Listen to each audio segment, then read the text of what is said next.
Hey guys, Toby Mathis here, and today we're going to talk about structuring a passive business.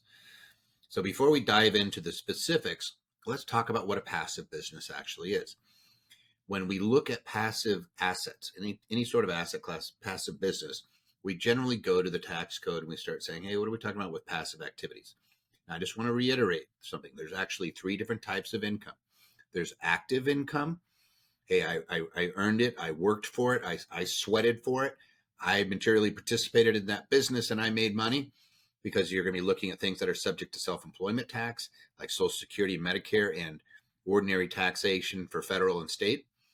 Then there's portfolio income, which is really considered investment income. And portfolio income is things like interest, royalty income, dividends fall into that category from C corps. Qualified dividends from U.S. companies, for example, are taxed at long-term capital gains rates. And then you have capital gains. Those things are typically considered investment portfolio income. And then the third type is what I'm going to be talking about today, and that is passive income. And passive income means you didn't do anything. You didn't participate. The asset did all the work. And there's two broad categories. Category one, we are all pretty much familiar with, which is rental real estate. And when you're dealing with rental real estate, it's the real estate doing all the work. You have a tenant that's going in there, but what's generating the money? The assets generating the money. And as a result, you do not have any employment taxes. You do not have Social Security. You do not have FICA. You do not have old age disability and survivors and Medicare. You do not have those taxes, which is 15.3%. It's not a small amount. But also in that category are passive trades or businesses in which you do not materially participate. And I said passive business, it's just an active business in which you do not materially participate. So to you, it's passive. And let me make this very, very clear.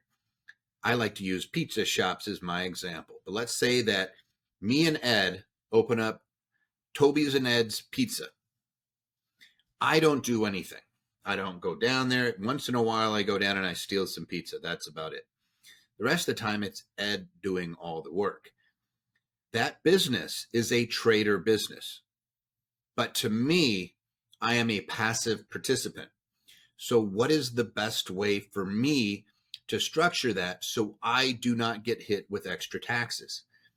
People get this screwed up all the time. The easiest way to think about passive activities for you is that you always want it to flow down to your return and not lose its beneficial character as being passive. In other words, we want it to flow onto our return. For example, if it's rental real estate, we want it just to flow onto our Schedule E.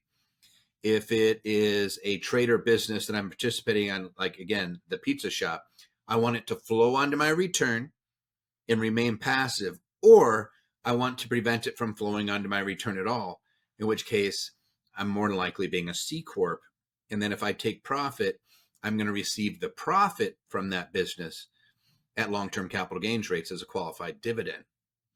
But if it is a passive business, which is really important that you understand this concept, you by default are not subject to self-employment tax. The only way you can screw that up is if in that passive business you start drawing a salary for some reason. But remember, it's a passive business. You are not participating in it. It's called material participation, and there's 7 rules, but you should not be taking a salary out of the businesses that you're not participating in. If you are taking some salary out, you're taking business income that would not be subject to employment taxes, and you're making it subject to employment taxes. So let's say that I set up an S corp to hold our pizza company, or an LLC taxed as an S corp, and I say, hey, I'm going to take some salary out. If I had done nothing and I simply let the profits flow onto my return, I would have avoided 15.3% of tax. But because I took salary, now I'm subjecting it to employment tax. And you better be putting that in a 401k or something, and you better actually be doing something. You could actually be an employee of an organization, but not materially participate as far as making it into a non-passive activity. But it's really tough. Like you're walking a thin line there. You want to make sure you're talking to your accountant. But more likely than not, if you set that up as an S corp, you're not taking a salary. And everybody's going to say, wait, if you're getting a distribution out of that, that's not fair, right? You should be paying a salary. A lot of accountants have this belief that when there's distributions taken out of an S corp, it automatically means you take a salary. No, if you're the sole owner and you're the one who's managing it and you're doing the activities, then I agree with you.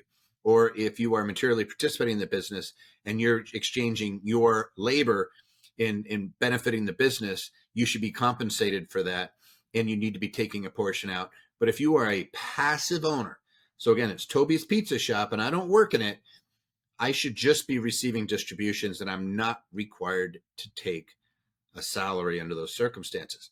Or let's say that it's a partnership. There's something called a guaranteed payment to partner. So again, me and Ed, we set up an LLC, tax as a partnership, and we have the pizza shop.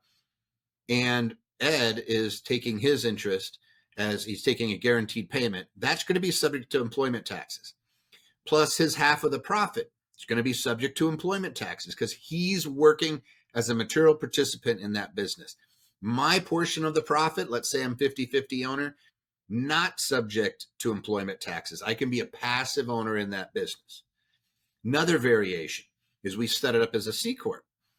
Ed and Toby's Pizza Shop again, and Ed's taking a salary out, which is perfect. Toby is not. Toby's just going to say, hey, let the corporation pay a tax at 21%. It's flat tax, not so bad. And then let's distribute the profits periodically as a dividend, and it's taxed as long-term capital gains. And again, when I do that, the money that comes out is subject to the long-term capital gains rate. So in theory, it could be 0% to me. Let's say I'm making, $75,000 a year and I'm married, filing jointly. I get a standard deduction. I'm getting $25K out of that business.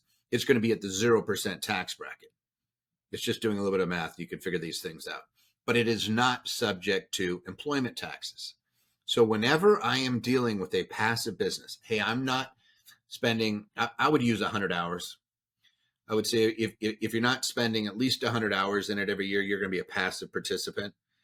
If you're going over 100 hours, then even then it's sketch, but you just make sure you're talking to your accountant. 500 hours is the magic number. You go over 500 hours, you're materially participating, period. So if I'm underneath that threshold, and I like to say probably 100 hours or less, but if I'm in between, I still may be qualified as a passive participant. I might take a small salary so as not to, the old pigs get fat, hogs get slaughtered. I don't want to be too greedy. But if I am a passive participant in that business and all I'm doing is getting the profit, I don't want to screw that up. I don't want to make it into active ordinary income. And the easiest way to do that, S Corps for active businesses really are kind of the one of the best ways to go.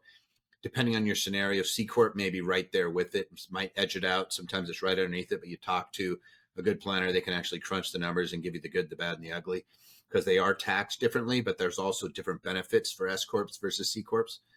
For example, C Corp can reimburse 100% of your medical, dental, and vision, but you got to make sure that you don't violate discrimination rules and things like that. So if it's just you, it's one thing. If it's you and a partner, it's one thing. You start adding a whole bunch of other employees, then it's a complete another.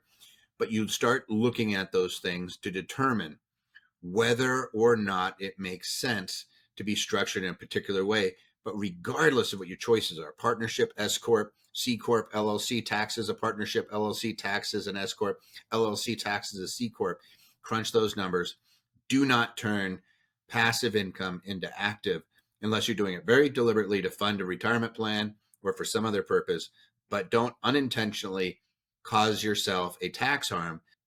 Trader businesses, no matter what it is, your participation may actually be passive. It's not just rental income. When you're making money off of rents, that's passive. It's also trades or businesses in which you do not materially participate, and that's the rules. So that's how you structure a passive business.